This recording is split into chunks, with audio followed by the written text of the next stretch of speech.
الحمدللہ رب العالمین، الصلاۃ والسلام علی سید الانبیاء والمرسلین، اما بعد فاعوذ باللہ من الشیطان الرجیم، بسم اللہ الرحمن الرحیم۔ السلام علیکم سامعین ناظرین، مجھے امید ہے آپ سب لوگ ٹھیک ہوں گے اور خیریت سے ہوں گے، اور الحمدللہ آپ کی دعاؤں سے میں بالکل ٹھیک ٹھاک ہوں۔ آج کی اس ویڈیو میں آپ کو بتاؤں گی اللہ تعالیٰ کے وہ بہت ہی خوبصورت نام جو کہ ذو الحج کے مہینے میں پڑھنے سے اللہ تعالیٰ آپ کی غیب سے مدد فرما دیتا ہے، رزق کے دروازے کھل جاتے ہیں۔ کچھ ہی ٹائم میں آپ لوگ اتنے کروڑ پتی اور لاکھ پتی بن جائیں گے اگر آپ یہ وظیفہ کر لیتے ہیں، کیونکہ اس کے پڑھنے سے اللہ تعالیٰ آپ کی غیب سے مدد فرمائے گا۔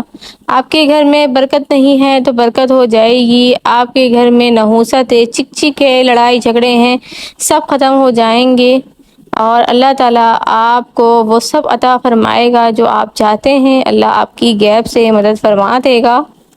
اللہ تعالیٰ ذو الحج کے 7، 8، 9 اور 10 کو اللہ تعالیٰ زمین والوں کے لیے یعنی کہ انسانوں کے لیے غیبی دروازے کھول دیتا ہے، لیکن اللہ نے اس دروازے کی چابی کو ان اسم مبارک میں رکھا ہے۔ جو انسان اس اسم مبارک کو جو میں آپ کو بتاؤں گی اسے آسمان کی طرف دیکھ کر پڑھتا ہے تو اللہ تعالیٰ اس کے اور اس کے گھر کی طرف غیبی دروازوں کو کھول دیتا ہے، اور اللہ تعالیٰ اس کی تمام حاجتوں کو پورا کر دیتا ہے۔ اسی لیے ذو الحج کی آخری راتوں کو عبادتیں کیا کریں اور اللہ سے گڑ گڑا کے دعائیں کیا کریں کہ اللہ آپ کی تمام تر دعاؤں کو قبول کرنے والا ہے۔ وَإِنَّ اللَّهَ عَلَىٰ كُلِّ شَيْءٍ قَدِيرٌ ہے، یعنی کہ ہر چیز پہ، ہر شے پہ قادر ہے۔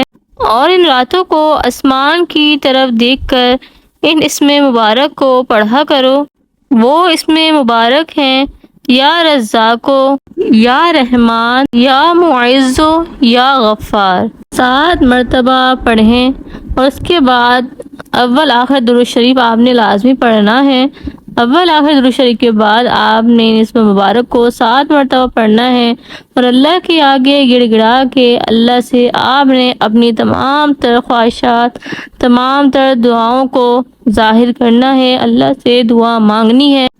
ان 4 راتوں میں آپ نے ان اسم مبارک کو 700 مرتبہ درود پاک کے ساتھ پڑھنا ہے۔ اول آخر درود پاک پڑھیں اور 700 مرتبہ ان اسم مبارک کو پڑھیں۔ انشاءاللہ تعالیٰ آپ کی تمام تر دعائیں قبول ہو جائیں گی۔ انشاءاللہ تعالیٰ اللہ نے چاہا، اللہ کے فضل و کرم سے ان 4 راتوں میں کسی بھی دن آپ کی ہر تمنا، ہر خواہش پوری ہو جائے گی۔ اللہ تعالیٰ آپ کی غیب سے مدد فرما دے گا، آپ کی تمام تر مشکلات اللہ نے چاہا تو ختم ہو جائیں گی۔ اور یہ وہ راتیں ہیں جن میں اللہ تعالیٰ انسانوں کے مقدر کو بدل دیتا ہے، بے شک وہ ہر چیز پہ قادر ہے۔ تو جو نصیب میں نہیں بھی ہے تو آپ اللہ سے مانگیں، اللہ آپ کو ضرور عطا فرما دے گا۔ دعاؤں میں سب سے زیادہ طاقت ہوتی ہے، تو آپ اپنے اور اپنے گھر والوں کے لیے دعائیں کرتے رہا کریں۔ اللہ نے چاہا تو اللہ ان دعاؤں کو ضرور قبول کرے گا۔ آپ نے یہ وظیفہ یا کوئی بھی وظیفہ ہو پورے اطمینان کے ساتھ اور اللہ پہ بھروسہ رکھتے ہوئے کرنا ہے۔ بے شک جو اللہ پہ یقین رکھتا ہے تو اللہ بھی اس کا یقین ٹوٹنے نہیں دیتا، اور جو ہم اللہ سے مانگتے ہیں اللہ ہمیں اس سے بھی بڑھ کر عطا فرما دیتا ہے۔ تو ہو سکے تو اس وظیفے کو آگے شیئر کریں اپنے دوستوں کے ساتھ، ریلیٹیوز کے ساتھ، تاکہ وہ بھی اس سے فائدہ اٹھا سکیں۔ اجازت کے لیے کامنٹ میں اپنا نام لکھیں اور چینل کو سبسکرائب کریں۔ پھر ملیں گے انشاءاللہ تعالیٰ نیکسٹ ویڈیو میں۔